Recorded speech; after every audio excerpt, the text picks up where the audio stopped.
If you know what you want, you can have it. It works. By R. H. Jarrett. Narrated by Chris from Read Media. Hello and welcome. A clear, definite, common-sense plan of accomplishment, with rules, explanations, and suggestions for bettering your condition in life. The author sent the manuscript of this book for criticism to a friend who returned it with the notation, "It works." This judgment born of experience was adopted as the title of the book. If you know what you want, you can have it. The man who wrote this book is highly successful and widely known for his generosity and helpful spirit. He gives full credit for all that he has accomplished in mastering circumstances, accumulating wealth, and winning friends to the silent working out of the simple, powerful truth which he tells of in his work. He shows you here an easy, open road to a larger, happier life. Knowing that the greatest good comes from helping others without expecting praise, the author of this work has requested that his name be omitted. What is the real secret of obtaining desirable possessions? Are some people born under a lucky star or other charm which enables them to have all that which seems so desirable, and if not, what is the cause of the difference in conditions under which men live? Many years ago, feeling that there must be a logical answer to this question, I decided to find out, if possible, what it was. I found the answer to my own satisfaction, and for years, have given the information to others who have used it successfully. From a scientific, psychological, or theological viewpoint, some of the following statements may be interpreted as incorrect, but nevertheless, the plan has brought the results desired to those who have followed the simple instructions, and it is my sincere belief that I am now presenting it in a way which will bring happiness and possessions to many more. If wishes were horses, beggars would ride, is the attitude taken by the average man and woman in regard to possessions. They are not aware of a power so near that it is overlooked, so simple in operation that it is difficult to conceive, and so sure in results that it is not made use of consciously, or recognized as the cause of failure of success. "Gee, I wish that were mine," is the outburst of Jimmy, the office boy, as a new red roadster goes by, and Florence, the telephone operator, expresses the same thought regarding a ring in the jeweler's window, while poor old Jones, the bookkeeper, during the Sunday stroll, replies to his wife, "Yes, dear, it would be nice to have a home like that, but it is out of the question. We will have to continue to rent." Landham, the salesman, protests that he does all the work, gets the short end of the money and will someday quit his job and find a real one, and President Bondham, in his private sanctorum, voices a bitter tirade against the annual attack of hay fever. At home it is much the same. Last evening, father declared that daughter Mabel was headed straight for disaster, and today, mother's allowance problem and other trying affairs fade into insignificance as she exclaims, "This is the last straw. Robert's school teacher wants to see me this afternoon. His reports are terrible, I know, but I'm late for bridge now. She'll have to wait until tomorrow." So goes the endless stream of expressions like these from millions of people in all classes who give no thought to what they really want, and who are getting all they are entitled to or expect. If you are of these millions of thoughtless talkers or wishers and would like a decided change from your present condition, you can have it. But first of all you must know what you want, and this is no easy task. When you can train your objective mind, the mind you use every day, to decide definitely upon the things or conditions you desire, you will have taken your first big step in accomplishing or securing what you know you want. To get what you want is no more mysterious or uncertain than the radio waves all around you. Tune in correctly and you get a perfect result, but to do this, it is, of course, necessary to know something of your equipment and have a plan of operation. You have within you a mighty power, anxious and willing to serve you, a power capable of giving you that which you earnestly desire. This power is described by Thompson J. Hudson, Ph.D., LL.D., author of The Law of Psychic Phenomena, as your subjective mind. Other learned writers use different names and terms, but all agree that it is omnipotent. Therefore, I call this power Emmanuel, God in us. Regardless of the name of the great power, or the conscious admission of a God, the power is capable and willing to carry to a complete and perfect conclusion very earnest desire of your objective mind, but you must be really in earnest about what you want. Occasional wishing or half-hearted wanting does not form a perfect connection or communication with your omnipotent power. You must be in earnest, sincerely and truthfully desiring certain conditions or things, mental, physical or spiritual. Your objective mind and will are so vacillating that you usually only wish for things and the wonderful, capable power within you does not function. Most wishes are simply vocal expressions. Jimmy, the office boy, gave no thought of possessing the red roadster.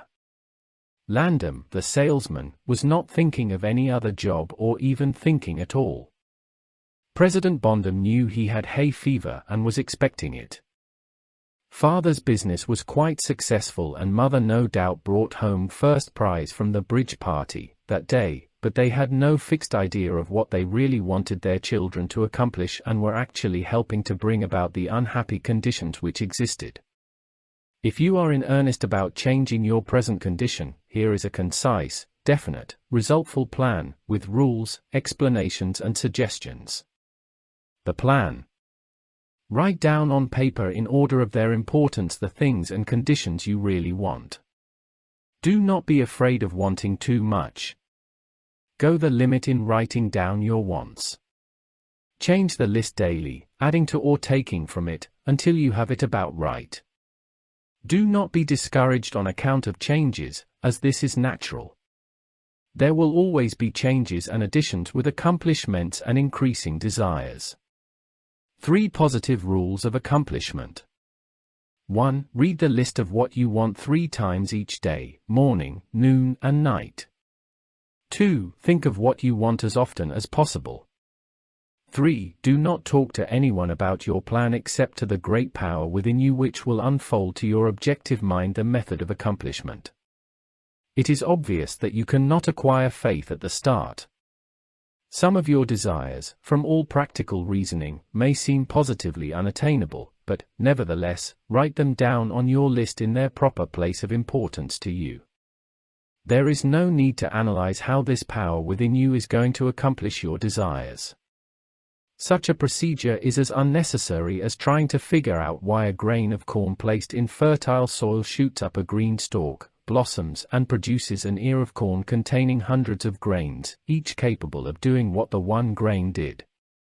If you will follow this definite plan and carry out the 3 simple rules, the method of accomplishment will unfold quite as mysteriously as the ear of corn appears on the stalk, and in most cases much sooner than you expect. When new desires deserving position at or about the top of your list come to you, then you may rest assured you are progressing correctly. Removing from your list items which at first you thought you wanted is another sure indication of progress. It is natural to be skeptical and have doubts, distrust and questionings, but when these thoughts arise, get out your list. Read it over, or if you have it memorized, talk to your inner self about your desires until the doubts that interfere with your progress are gone. Remember, nothing can prevent your having that which you earnestly desire. Others have these things. Why not you? The omnipotent power within you does not enter into any controversial argument. It is waiting and willing to serve when you are ready, but your objective mind is so susceptible to suggestion that it is almost impossible to make any satisfactory progress when surrounded by skeptics. Therefore, choose your friends carefully and associate with people who now have some of the things you really want, but do not discuss your method of accomplishment with them. Put down on your list of wants such material things as money, home, automobile, or whatever it may be, but do not stop there. Be more definite. If you want an automobile, decide what kind, style, price, color, and all the other details, including when you want it. If you want a home, plan the structure, grounds, and furnishings. Decide on location and cost. If you want money, write down the amount. If you want to break a record in your business, put it down. It may be a sales record. If so, write out the total, the date required, then the number of items you must sell to make it. Also list your prospects and put after each name the sum expected. This may seem very foolish at first, but you can never realize your desires if you do not know positively and in detail what you want and why and when you want it. If you cannot decide this, you are not in earnest. You must be definite, and when you are, results will be surprising and almost unbelievable. A natural and ancient enemy will no doubt appear when you get your first taste of accomplishment. This enemy is discredit, in form of such thoughts as, "It can't be possible. It just happened to be. What a remarkable coincidence." When such thoughts occur, give thanks and assert credit to your omnipotent power for the accomplishment. By doing this, you gain assurance and more accomplishment, and in time, prove to yourself that there is a law which actually works, at all times, when you are in tune with it. Sincere and earnest thanks cannot be given without gratitude, and it is impossible to be thankful and grateful without being happy. Therefore, when you are thanking your greatest and best friend, your omnipotent power, for the gifts received, do so with all your soul, and let it be reflected in your face. The power and what it does is beyond understanding. Do not try to understand it, but accept the accomplishment with thankfulness, happiness, and strengthened faith. Caution. It is possible to want and obtain that which will make you miserable, that which will wreck the happiness of others, that which will cause sickness and death, that which will rob you of life. You can have what you want, but you must take all that goes with it. So in planning your wants, plan that which you are sure will give to you and your fellow man the greatest good here on earth, thus paving the way to that future hope beyond the pale of human understanding. This method of securing what you want applies to everything you are capable of desiring, and the scope being so great, it is suggested that your first list consist of only those things with which you are quite familiar, such as an amount of money or accomplishment, or the possession of material things.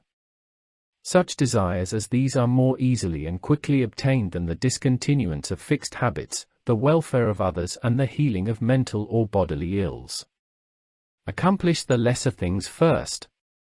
Then take the next step, and when that is accomplished, you will seek the higher and really important objectives in life. But long before you reach this stage of your progress, many worthwhile desires will find their places on your list. One will be to help others as you have been helped. Great is the reward to those who help and give without thought of self, as it is impossible to be unselfish without gain. In conclusion, a short while ago, Dr. Emil Koo came to this country and showed thousands of people how to heal themselves. Thousands of others spoofed at the idea, refused his assistance, and are today where they were before his visit. So with the statements and plan presented to you now. You can reject or accept. You can remain as you are or have anything you want. The choice is yours, but God grant that you may find in this short volume the inspiration to choose aright, follow the plan, and thereby obtain, as so many others have, all things, whatever they may be, that you desire. Read the entire book over again, and then again. Memorize the 3 simple rules. Test them now on what you want most this minute. This book could have extended easily over 350 pages, but it has been deliberately shortened to make it as easy as possible for you to read, understand, and use. Will you try it? Thousands of bettered lives will testify to the fact that it works. A letter to you from the author. Dear reader, the great possessions of life are all gifts mysteriously bestowed: sight, hearing, aspiration, love, or life itself. The same is true of ideas. The richest of them are given to us, as for instance, the powerful idea which this book has given you. What are you going to do with it? Are you surprised when I tell you the most profitable thing you can do is to give it away? You can do this in an easy and practical way by sending this book to those you know who need it. In this way, you can help in the distribution of this worthwhile effort to make the lives of others better and happier. You know people who are standing still or who are worried and discouraged. This is your chance to help them help themselves. If you withhold this book from them, you will lose the conscious satisfaction that comes from doing good. If you see that they get this book, then you put yourself in line with the law of life, which says, you get by giving, and you may rightly expect prosperity and achievement. At the very least, you will have the inner sense of having done a good deed with no hope of being openly thanked, and your reward will come secretly in added power and larger life. The author. Did you like the story? What was the moral lesson have you learned? Let us know what you have learnt in the comment section below. If you've enjoyed this inspiring book, be sure to like, subscribe and share with friends to help us grow the channel. Thank you and see you next time.